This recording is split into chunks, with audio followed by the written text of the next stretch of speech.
नमस्कार मित्रांनो आणि मैत्रिणींनो, 1981च्या इयत्ता तिसरीच्या मराठी पुस्तकाचे भाग 2 मध्ये आपले सहर्ष स्वागत आहे. तर जाऊ आपण आपल्या व्हिडिओकडे.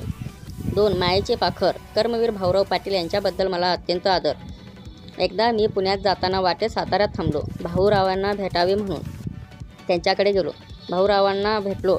त्यांची भेट झाली. मला खूप समाधान वाटले. सर्वजण भाऊरावांना अण्णा म्हणत असत. अण्णांनी मला संस्था दाखवण्यासाठी नेले. संस्था पाहून झाली. अंधार पडला. रात्र झाली.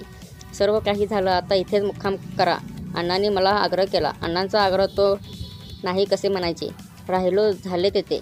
त्या संस्थेच्या आवारात एक मोठे वडाचे झाड होते. आजूबाजूलाही गर्द झाडी होती. त्यात थंडीचे दिवस होते. कडक थंडी पडली होती. पत्र्याच्या खोल्यातून मुले राहत होते. अशाच पत्र्याने बनवलेल्या एका खोलीत अण्णा आडवे झाले. मीही त्यांच्याजवळ बसलो. त्यांनी मला जेवणाचा आग्रह केला. नुकतंच जेवण झालं माझं, असे मी त्यांना सांगितले. अर्थात हे सर्व खोटेच होते. मला वाटले वसतिगृहाच्या मुलांनी केलेले जेवण ते कसले असणार, म्हणून मी खरं म्हणजे जेवायचे टाळाटाळ केली.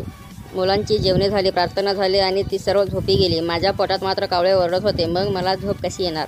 मी तसाच पडून राहिलो. अण्णांनी हे ताडले. त्यांनी एका मुलाला हाक मारली. जा रे, स्वयंपाकघरात काही शिल्लक असेल तर घेऊन ये बघू, अशी आज्ञा केली.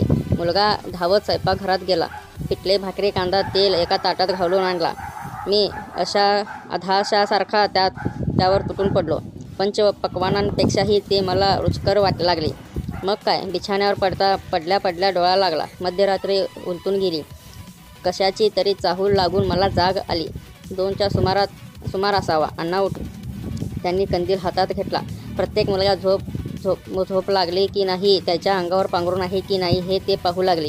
त्यांनी पाहिले की एक धनगराचा मुलगा थंडीने कुडकुडत आहे. अण्णा त्याच्याजवळ गेले. त्यांनी त्याला आपल्या दोन्ही हातांनी अलगद उचलले. स्वतःच्या बिछाण्यावर झोपले. स्वतःची कंबळ त्याच्यावर घातले. त्याला अगदी आपल्या पोटाशी धरले. त्या उभेत तो मुलगा गाढ झोपी गेला. त्या मुलांपैकी कितीतरी जणांना आई नव्हती. कितीतरी जणांना वडील नव्हते. कित्येक दुर्दैवी मुलांना या जगात कोणी नव्हते. पण अण्णांनी त्यांच्यावर पित्याचा, प्रेमाचा आणि मातेचा मायेचा वर्षाव केला होता. मायेची पाखर त्यांना मिळाली होती. मी हे सगळे उघड्या डोळ्यांनी पाहिले. सकाळी मी उठलो. अण्णांना कडकडून भेटलो. न कळतच माझ्या मुखातून शब्द बाहेर पडले. अण्णा, आपण खरेखुरे या मुलांचे आईबाप आहात. या मुलांचेच नव्हे तर या महाराष्ट्रातील गोरगरिबांच्या मुलांचे आपण पालक आहात. देव आपणास उदंड आयुष्य देवो.